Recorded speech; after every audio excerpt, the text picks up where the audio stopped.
ठीक है, उम्मीद करता हूँ ठीक होगा। तो 9th क्लास आज हमने नेक्स्ट टॉपिक पढ़ना है जिसका नाम है स्क्रू गेज। ठीक है बेटे, हाँ जी। तो नेक्स्ट टॉपिक है हमारा स्क्रू गेज, जिसमें हमारा बहुत इंपॉर्टेंट शॉर्ट भी है, लॉन्ग क्वेश्चन भी है। ठीक है, और इसका एक प्रैक्टिकल भी है जो मैट्रिक के बाद आप करते हैं। अगर आप प्रैक्टिकल समझना चाहते हैं तो उसकी एक अलग प्लेलिस्ट है मेरी एक्सपेरिमेंट की, जिसमें मैंने इस स्क्रू गेज को बड़े अच्छे से ब्रीफली एक्सप्लेन किया। ठीक है, हाँ जी। तो वहां से आप उसका एक्सपेरिमेंट भी समझ सकते हैं। तो आपको डिस्क्रिप्शन में उसका लिंक मिल जाएगा। ठीक है, और आपको स्क्रीन पे भी शो हो जाएगी टॉप राइट कॉर्नर पे। ठीक है बेटे, हाँ। इसी तरह आपको मैं बता दूं मेरी 9th क्लास की फिजिक्स की प्लेलिस्ट है, ठीक है ना, न्यू बुक के नाम से। ठीक है, जिसमें मैंने चैप्टर 1 से फर्स्ट लेक्चर से आपको मैंने डिलीवर कर रहा हूँ टॉपिक्स, ठीक है ना, एक्सप्लेन कर रहा हूँ। और आज हमारा नेक्स्ट लेक्चर है जिसमें हम स्क्रू गेज को पढ़ेंगे। तो बेटे टॉपिक को स्टार्ट करते हैं। तो बेटे सबसे पहले बात करते हैं स्क्रू गेज है क्या।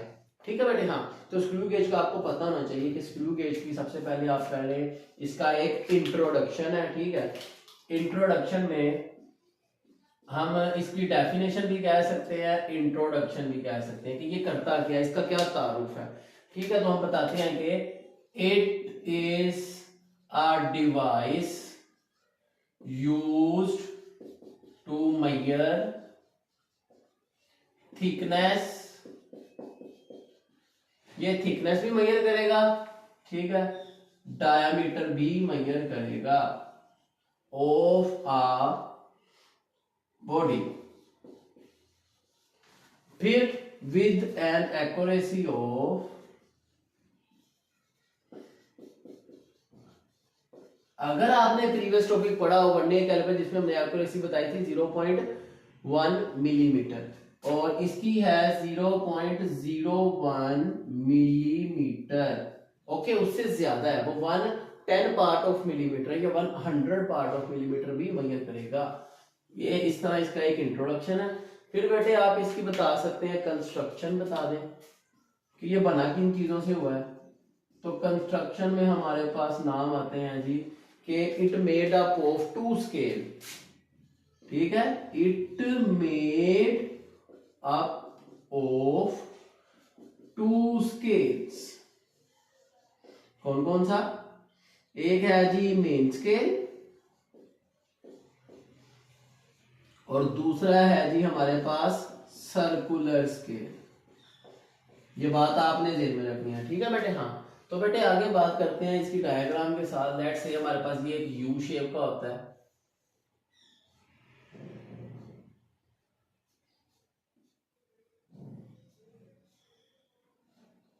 ये हमारे पास कह लेंगे ये इसकी इंडेक्स लाइन, और यहां पर ये आ गया सर्कुलर स्केल, इसके बाद ऊपर आ गया स्लीव, थिम्बल, और इस तरह करते करते हमारे पास यहाँ पर रैचेट आ जाती है।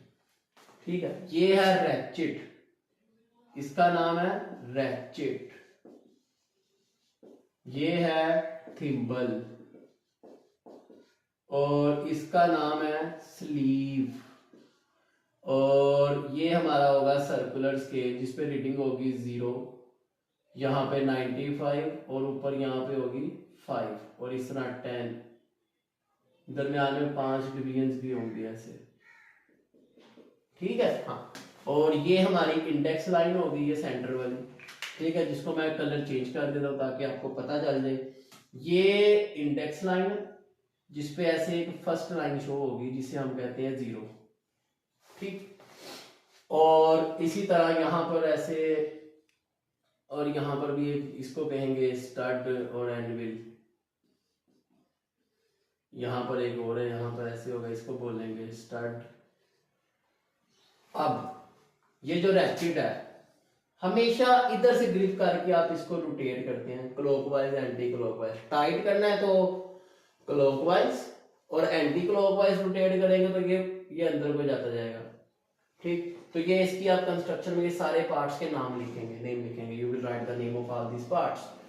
मेन स्केल और सर्कुलर स्केल, ये सर्कुलर स्केल है और ये मेन स्केल है जिसके अंदर हमारे पास इंडेक्स लाइन मौजूद है, याद रखना है आपने। ठीक है बेटे, हाँ। इसी तरह नेक्स्ट बात करते हैं जी, हमारे पास आ जाता है जी, हम पहले बताएंगे कि ये जो हमारे पास मेन स्केल है इसमें नंबर ऑफ डिवीजंस होती हैं 100। ठीक है, आपने बताना है 100 डिवीजंस ऑन मेन स्केल।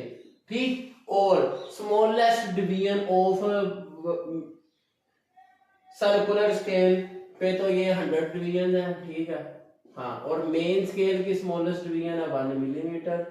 और एक और बात यहाँ पर आपको बताया जाएगा बेटे पिच ऑफ स्क्रू गेज के बारे में कि पिच ऑफ स्क्रू गेज क्या होती है। पिच ऑफ स्क्रू गेज, तो बेटे आपको मैं एक बात बता दूं कि ये देखें कि जब आप इस रैचेट को घुमाएंगे, लेट्स से मिसाल के तौर पे जैसे ये मार्कर है, इसका ये पॉइंटर यहाँ पर सामने है, अगर मैं इसको एक बार घुमा के दोबारा इस पॉइंट पे ले आऊं सामने उसी जगह पे, ठीक है, मतलब ये जो जीरो है सर्कुलर स्केल का, ये घूम के दोबारा इसी जगह पर आएगा पूरा एक कंप्लीट रोटेशन लेके। तो ये जो हमारा मेन स्केल है ये इसके अंदर से बाहर आएगा, यहाँ पर आपको एक और वैल्यू यहाँ नजर आएगी जिसको हम 1 बोलेंगे, ठीक है। और एक और घूमेगा तो एक और मिलीमीटर ये पीछे होता जाएगा, ये बाहर आता जाएगा, ठीक है। For every each single rotation of a main scale of circular scale, main scale come outside 1 millimetre, ये 1 मिलीमीटर बाहर आता जाएगा, इसलिए इसे कहते हैं pitch of screw gauge. Pitch of screw gauge कितनी होती है जी? 1 मिलीमीटर। ये कैसे है मैंने आपको बता दिया कि इसके एक कंप्लीट रोटेशन जब रैचेट को घुमाएंगे, ये जीरो घूम के दोबारा सामने आएगा तो एक रीडिंग वापस बाहर आ जाएगी, ठीक है। हाँ, और ये थोड़ा पीछे होता जाएगा। और अभी जैसे मिसाल के ऊपर आपने जैसे इस मार्कर की थिकनेस निकालनी, इसको घुमा के इसको फिट करेंगे, फिर टाइट कर देंगे, ठीक। तो कुछ वैल्यू इसकी यहाँ पर होगी, वो आपका मेन स्केल होगा, कुछ सर्कुलर स्केल की इंडेक्स लाइन के सामने होगी, वो एक अलग वैल्यू होगी, ठीक है। हर एक को आप फाइंड करते हैं। चलिए रीडिंग लेने का तरीका भी आपको बताते हैं कि आपने रीडिंग किस तरह लेनी है। तो रीडिंग में बेटे हम बताते हैं कि मेन स्केल रीडिंग प्लस उसमें वर्नियर स्केल है, इसमें सर्कुलर स्केल है, मल्टीप्लाई लीस्ट काउंट। अब इसका लीस्ट काउंट कैसे आएगा? ये लीस्ट काउंट का भी आपको मैं फार्मूला बताता हूँ। तो बेटे ये देखें, लीस्ट काउंट हम निकालेंगे इसका इधर से। लीस्ट काउंट का फार्मूला है smallest division on main scale divided by number of division on circular scale. Smallest division on main scale divided by number of division on circular scale. अब circular scale पे 100 division है, smallest division main scale की 1 millimetre है, तो इधर से आएगा 0.01 millimetre. ये भी आपने ध्यान में रखना है, ठीक है बेटे। हाँ, तो इसी तरह मैं आपको रीडिंग की बात कर रहा था कि रीडिंग में हम क्या करेंगे बच्चे। रीडिंग में आपने सबसे पहले मेन स्केल रीडिंग बतानी है। लेट्स से मिसाल के तौर पर आपने इस मार्कर को इधर फिट किया, इसको घुमाया और यहाँ पर आप इसकी मेन स्केल की रीडिंग देखते हैं। लेट्स से 5 लाइनें नजर आ रही हैं, ठीक है ना, बाहर आ गई है इससे, तो मेन स्केल रीडिंग हो जाएगी 5। और सर्कुलर स्केल की अगर लेट्स से 40 डिवीजन जो है इस इंडेक्स लाइन से नीचे और 41 ऊपर है, तो मतलब 40 डिवीजन आपकी कंसीडर होगी सर्कुलर स्केल।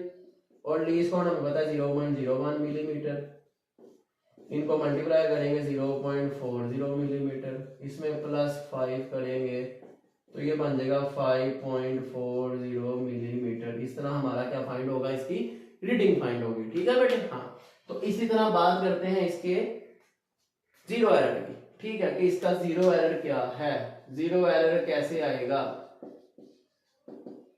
आप जरा ये देखें, अगर तो हमारा ये जो सर्कुलर स्केल का जीरो है, ठीक है, ये इस इंडेक्स लाइन के सामने आ रहा है, तो इसका मतलब कोई एरर नहीं है, no error, no zero error. But अगर ये जीरो सर्कुलर स्केल का जीरो इस इंडेक्स लाइन के जीरो से कहां चला जाए, नीचे रह जाए, तो ये हमारा पॉजिटिव जीरो एरर है। ये बात आपने ज़हन में रखनी है। लेकिन अगर यही जीरो इस इंडेक्स लाइन से क्या हो, ऊपर चला जाए, इसका मतलब है ये नेगेटिव जीरो एरर है।